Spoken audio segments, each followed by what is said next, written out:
Assalamualaikum warahmatullahi wabarakatuh. Welcome back. Selamat bertemu lagi dengan saya Bro Andi dalam acara bincang masalah kesehatan mental dan narkoba. Dan kita ada di studio podcast Wisma Ataraksis. Kita ada di suasana Hari Anti Narkotika Internasional yang tahun 2024 ya, yang temanya pada kesempatan kali ini adalah the evidence is clear, invest in prevention. Ya, jadi evidennya sudah terbuktinya sudah jelas dan kita berinvestasi dalam pencegahan. Hari ini diperingati, dideklarasikan oleh PBB dalam rangka untuk bisa menguatkan advokasi dan kerjasama semua pihak untuk sama-sama berperan dalam upaya mengatasi masalah narkoba di dunia. Dan di Indonesia angkanya sebenarnya semakin meningkat ya, semakin meningkat. Tapi ini disampaikan oleh Kepala Badan Narkotika Nasional bahwa di 2023 lumayan menurun prevalensinya ya, sebesar 1,73% atau 3,3 juta orang, dan ini mengalami penurunan dari 2 tahun. Di 2021 ini sebesar 1,95% ya. Dan survei ini dilakukan setiap 2 tahun. Tetapi dalam kesempatan lain beliau menyampaikan bahwa kita tetap dalam darurat narkotika karena sasaran narkotika bukan hanya di level remaja ya, bukan di level remaja, tetapi juga saat ini berkembang kepada orang-orang yang punya pendapatan, bahwa beberapa survei itu ada di perkebunan pertambangan itu ya, dengan iming-iming akan meningkatkan produktivitas ternyata justru akan menurunkan produktivitas. Nah, pada kesempatan hari ini kita kedatangan tamu yang spesial. Tamu spesial ini adalah Bro Alek. Bro Alek ini adalah seorang orang dengan penyalahgunaan zat, ODGBZ kalau dibilang ya.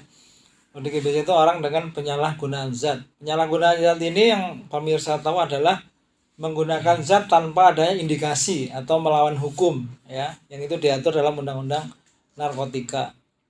Dan saat ini beliau juga sudah menjalani beberapa terapi untuk mengatasi penyalahgunaan zatnya. Mari kita sapa terlebih dahulu. Gimana Bro Alek? Assalamualaikum. Waalaikumsalam. Sehat? Sehat bro. Alhamdulillah. Apa Bro, kabarnya? Andi sehat? Alhamdulillah sehat. Bro Alek, Iya, bro. jadi kalau kita bicara tentang Hani tadi kan, yang saya sampaikan tadi bahwa saat ini masalah narkotika ini kan sudah mendunia ya, di Indonesia, bahkan kalau lihat di kampung kita ya, di kampung kita yang di ujung sana ternyata penggunaannya itu semakin meningkat ya, kalau kita lihat meningkat terus, ditambah lagi dengan masalah-masalah yang lain. Nah, kalau boleh diceritakan Bro Alek ya, ini waktu itu menggunakan narkotika sudah dari umur berapa? Udah lama sekali bro. Lama sekali. Sekitar umur saya itu di zaman kuliah lah bro. Masih Kuliah berarti udah masuk remaja ke dewasa ya? remaja ke dewasa. Cukup lama kalau dibilang pemakaiannya dari tahun 2015. 2015. Oh, rutin ya. Itu awalnya coba-coba. Awalnya coba-coba. Lalu kawan sih. Oh, kawan ya? Iya. Nah, Bro Alek sendiri ini kalau boleh tahu ininya di mana? Stay-nya di desa apa kota ini? Ya, Daerahnya. kalau itu mah ya di kota maupun desa tentu ada ya bro, kayak gitu. Oh, ada ya? Ya, tapi kalau saya dari kampung bro. Di kampung. Iya. Iya. Dari kampung yang memang ya awam lah bro. Pendidikan masih jarang, masih ini. Nah, waktu itu pertama kali menggunakan apa itu Bro Alek? Jenisnya ya bro. Iya. Itu jenisnya amfetamin bro. Sabu ya? Udah langsung sabu ya? Langsung sabu. Dan itu didapat dari pertamanya gratis atau sudah beli atau kalau beli? boleh cerita sedikit ya bro ke belakangnya, itu awalnya disuruh beli sih, cuma waktu itu saya memang tidak minat. Saya tidak minat. Saya pergi dari mereka yang mencoba merayu saya atau mengajak saya itu. Iya. Karena itu teman-teman yang jelas ingin menjerumuskan. Awalnya saya benar bro, saya pergi, saya tidak mendekati mereka lagi. Nah, tapi waktu itu saya punya masalah. Kebetulan masalah pribadi, itu waktu itu zaman-zaman pacaran sih bro. Wah, Iya, iya. itu ada masalah asmara Berarti gitulah. asmara lah Iya. ya. Nah dari situ mulainya bro, mulai masuk terkena lagi dengan kawan yang lain cuma Masalah ini kayak kayak di- ini ya, kayak diputusin lah gitu ya. ya kayak seperti itu dulu. Di saat-saat celah yang kosong itulah kawan saya yang ingin menjerumuskan itu mengenalkan ke saya lebih, jadi saya Menawari sesuatu ya ya untuk dengan sebagai penghilang atau ini ya. tanpa biaya apapun, Oh, tapi itu free. efeknya saya jadi ya pengen lagi dan seterusnya seperti Dan itu. waktu itu sebenarnya dari Bro Alex sendiri udah ini ya, udah tahu tentang sabu itu ya. Sudah bro, sebenarnya sudah tahu, cuma masih ya tahu-tahu aja bro, barat ini Waktu itu informasi awal yang diketahui tentang kalau orang pakai sabu itu seperti apa itu? belum sama sekali, Oh, belum belum ya? tahu, sama sekali belum tahu. Setelah itu baru proses lama dan semakin banyak yang terjerumus, semakin banyak orang-orang seperti saya, barulah saya sadar, barulah saya tahu tentang bahayanya itu, efeknya seperti apa. Oke, berarti kalau dalam perjalanannya itu mulai dari di free ya, gratis. Ya Itu dari gratis sampai akhirnya seperti apa itu, Mas? gimana Ya, bro? Bro. Sampai seperti apa dari gratis terus kok mulai Ya dari beli-beli. gratis, lalu setelah saya gratis itu ternyata seperti ini ya, ternyata enak ya, nggak seperti yang saya duga sebelumnya, yang itu rasanya jelas nggak enak, orang kayak gitu kok kan. Tapi setelah saya merasakan ternyata efek di badan itu sangat besar bro, itu Seperti apa, Bro? Seperti apa? sama seperti kita mengonsumsi vitamin atau Suplemen. suplemen seperti itu. Ya itulah, dari badan itu kok enak, lalu lama kelamaan ya itu jadi tagihan bro, dari situ awalnya. Ya, Lalu mencoba beli ketagihan. ya. Ketagihan itu mulai dari apa? Mulai dari naik dosis atau gimana, Mas? Ya ketagihan itu belum, masih dosis yang Belum. sama, tapi kok ya itu tadi, di badan enak, untuk kerja enak, untuk Akhirnya apa udah semangat. ya mencari lagi. Iya, akhirnya mencari lagi, oh ini ternyata tidak seburuk itu, seburuk yang saya kira. Akhirnya saya mencoba lagi, yaitu akhirnya sekitar 1 tahun. Selama 1 tahun itu saya benar-benar bergantung pada obat tersebut, bergantung pada Iya. Jadi narkoba pemirsa, itu. jadi kalau sabu itu adalah salah satu jenis ATS ya, amfetamin type stimulan. Jadi memang kalau Bro Alek tadi menceritakan dia bisa dipakai kerja enak, itu iya karena dia menstimulan. Menstimulan itu ya meningkatkan kerja dari sistem saraf pusat kita. Ya, tetapi ternyata beliau tadi akhirnya muncul gejala ya kalau pas nggak make itu Ya kalau nggak nggak enak ya, pakai itu nggak enak ya. nggak enak bro, sangat nggak enak, sangat nggak enak dan sengsara pastinya. Ya. Nah, itulah tahap-tahap ketergantungan ya kalau kita lihat pemirsa ya. Jadi ketergantungan itu dimulai dari penyalahgunaan. Ini untuk edukasi ya. Dan ciri-ciri di seseorang udah ketergantungan itu, satu, dosisnya semakin naik atau namanya efek toleransi zat. Kemudian kalau diberhentikan itu muncul gejala withdrawal atau nggak nyaman atau tidak nyamanan fisik dan lain-lainnya, itu salah satu cirinya. Dan nanti dia dorongan kuat untuk menggunakan. Nah, dorongan kuat yang menggunakan satu ini anak Bro Alex. Biasanya orang ketergantungan itu dia ini ada dorongan kuat untuk menggunakan. Bahkan dia tahu kalau dia pakai terus itu nanti bisa ditangkap polisi Ya betul ya. sekali. Terus dia jual-jual barang. Nah, itu Bro Alex sampai nggak mengalami jual-jual barang? Enggak bro, kalau Enggak itu ya? alhamdulillah enggak sampai yang bisa dibilang bandar lah ya bro ya, yang menjual Enggak, ini itu. barang sendiri. Oh itu Barang barang sendiri tapi misalnya. kita jual lagi gitu. Enggak Sampai bro. ada jual tabung gasnya orang tua dijual. Enggak ya? Enggak seperti itu, cuma ada beberapa memang teman itu yang seperti itu melakukan. Itu kalau saya tidak. Nah, ini Bro Alex. Jadi kalau menurut Bro Alex sendiri, dari riwayat penggunaan itu yang memberikan dampak yang paling berarti ya, dampak yang benar-benar dirasakan itu dari faktor apa? Misalnya ada dampak fisik, Ya.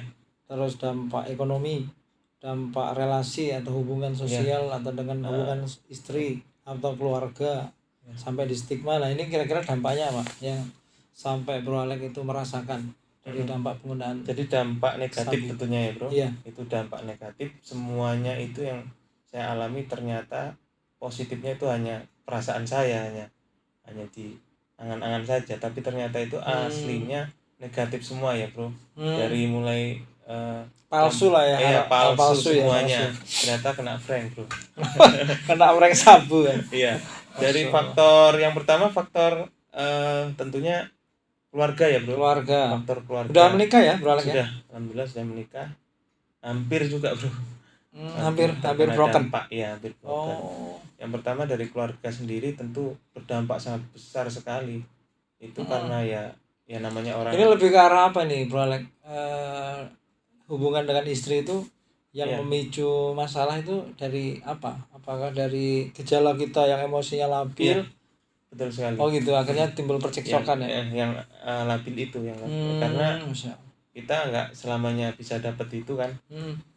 Ketika kita bersama istri di mana yang nggak ada benar-benar nggak dekat dengan narkoba tersebut, itu akan berdampak pada badan saya, fisik. Itu jadi apa ya bahasanya, sakau ya bro. Nah itu dari situ timbullah sensitif akhirnya masalah sepele saja menjadi besar. Masalah sepele menjadi besar itu ya karena dampak tersebut. Dampak pemakaian itu. Iya. Selain itu dari dampak ekonomi gitu, Ekonomi tentu minus terus bro. Nah terus sekarang ini loh bro Alek, ada fenomena ini apa? Jadi beberapa klien kita atau residen kita itu sudah ada kombinasi yang lebih memperparah dampak ekonominya. Jadi dia pengguna sabu ditambah lagi dengan judi online. Nah ini di lapangan seperti apa ini bro? Iya bro. Nah ini kalau boleh cerita ya, memang antara sabu-sabu dan judi online itu sebenarnya saling terkait bro. Saling terkaitnya apa? Ketika kita menggunakan itu, tentu kita akan ya itu tadi ya, efek-efek ke badan kita jadi dalam artian gimana bro? Di bawah sadar ya, mabuk juga kan termasuknya. Iya. Nah ketika itu kita lebih berani gitu. Lebih berani ya, pokoknya bukan kita yang sebenarnya lah. Iya. Nah dari situ kita tentu akan itu tadi efek penggunaan zat itu tadi timbul ya, contohnya kayak mungkin ada yang sebagian yang kriminal ya bro. Ada yang kriminal kalau udah mentok lah ya, udah mentok begal, mencopet, itu kan ada faktor dari itu bro. Nah ini yang di sini tentu faktor itu yang mengakibatkan kita untuk kegiatan online tersebut. Karena kegiatan dari efek itu narkoba. Biasanya duluan mana? Duluan antara menggunakan sabu dulu apa judi online dulu? Menggunakan sabu dulu. Sabu dulu. Iya. Karena kalau sebagian teman itu, bahkan saya bro ya, itu ketika kita nggak memakai narkoba tersebut, itu kalau saya keinginan main online tuh nggak ada bro. Oh gitu. Kebetulan saya juga korban online bro. Oh gitu. Ya dari itu, cuma kalau nggak tanpa memakai dulu, kita nggak akan mau, nggak tertarik dengan online. Tapi ada sebagian teman yang memang online bro, dia nggak memakai, nggak merokok, nggak memakai, tapi dia online, ada juga seperti itu. Iya. Ada dua golongan. Jadi berapa ini kalau dinilai kerugian ekonominya itu berapa kali lipat kalau pakai sabu aja atau sabu plus judi online? Iya tentu berkali-kali lipat bro. Siapa tahu pakai sabu lebih konsentrasi gitu loh. Jadi lebih bisa menang gitu. Tentunya enggak. Enggak ya? Enggak. Itu cuman apa ya? Ya melawan sistem, itu cuman karena pada dasarnya judi online itu menimbulkan kekalahan ya. Betul sekali. Karena memang kita ngelawan sistem. Ya awalnya emang seperti itu. Awalnya tentu kita namanya awam berpikiran seperti itu. Cuma nanti kalau sudah semuanya habis, nanti orang tersebut akan sadar. Iya, karena saya juga ada pasien itu cerita dia, ada temannya itu menang berapa ratus juta, diblokir. Jadi kan tetap aja kalah lah gitu. Oh iya, banyak kejadian seperti itu. Iya. Jadi fenomena ya pemirsa saat ini yang perlu kita cermati juga bahwa variasi-variasi penggunaan yang kombinasi penggunaan ini yang semakin memperparah bagaimana kerusakan kehidupan seseorang ya, karena sudahlah dari sabu ini menimbulkan kerusakan yang cukup hebat ya, bahkan hampir saja bahtera rumah tangganya hancur, tapi ditambah lagi dengan judi online yang tentu saja Nah, judi online ini sudah lagi viral ini ya. Akan dibentuk ada satgas yang nantinya mengatasi judi online karena memang Indonesia ternyata prestasinya nomor 1 ya untuk judi online di dunia malah kan, Masya Allah. Nah, ini semakin menarik pembicaraan kita ini pemirsa. Nah, kemudian titik ininya, Bro Alex, titik puncak ataupun bagaimanakah titik untuk apa ya, merasa bahwa ini mulai sadar lah ya, sadar bahwa Bro Alex ini sudah apa benar-benar jauh ya menggunakan zat, sudah merasa banyak sekali dampak dalam kehidupan. Nah, ini mulai itu pada sisi seperti apa ini ya? Kok mulai terus pengen, oh aku pengen rehab lah. Oh iya, betul sekali. Ya, itu pada kondisi apa ya? Itu yang pengen saya tekankan juga, itu ketika kita sudah itu tadi bro, mulai semua meninggalkan kita, ya tentu ekonomi juga sudah dalam artian down lah bro, collapse, Down ya? sudah collapse, sudah, Sampai hutang banyak itu. iya seperti itu Sampai yang ya? saya alami.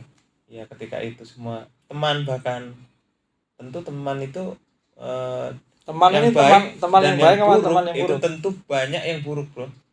Oh, yang Yang buruk ya? buruk artinya gini, teman yang ketika kita senang aja, ketika kita sedih mereka Pada saat terpuruk ya anu ya, bye-bye ya. iya bye-bye. Ternyata kita tahu seperti apa mereka. Ya ketika itu saya sadar bahwa semua ini ya kita dikembali bro. Ternyata sia-sia melakukan ini, penyesalan itu di belakang sih bro. Iya, Dari situ benar ya. kembali lagi ke diri kita sih. Semua itu kembali ke diri kita. Mau apapun, siapapun yang menyadarkan kita, kalau dari diri kita tidak ada niatan ya tentu tidak akan tidak akan menjadi sebuah apa ya, motivasi untuk berubah ya. penggerak lah. Tapi kalau untuk saat ini sudah motivasi untuk benar-benar clean ya, untuk nggak pakai sudah bulat ya, bulat sekali. Sudah bulat ya. Karena itu tadi melihat ya kembali ke dampak itu tadi, banyak di satu sisi memang banyak yang meninggalkan, tapi di sisi lain ada beberapa orang yang memang selalu ada di saat saya ini. Dari situ ya itu tadi bro, saya akhirnya berpikir untuk sudahlah ini sampai di sini saja, karena memang itu dampaknya buruk semua. Apalagi saya ingat keluarga. Kalau materi ini bro Alek, kalau materi sendiri kalau ditotal kayak kalkulator. Kalau kalkulator itu bisa beli mobil apa enggak? Ya, oke, nanti untuk kayak karena mau menghitungnya agak susah, perlu waktu dulu. Ya, oke. Pemirsa, kita akan ketemu lagi di segmen berikutnya. Kita akan bahas lagi tentang kerugian dan nanti bagaimanakah cerita tentang upaya untuk Bro Alek ini berhenti dan kendalanya apa. Sampai ketemu lagi ya. Kita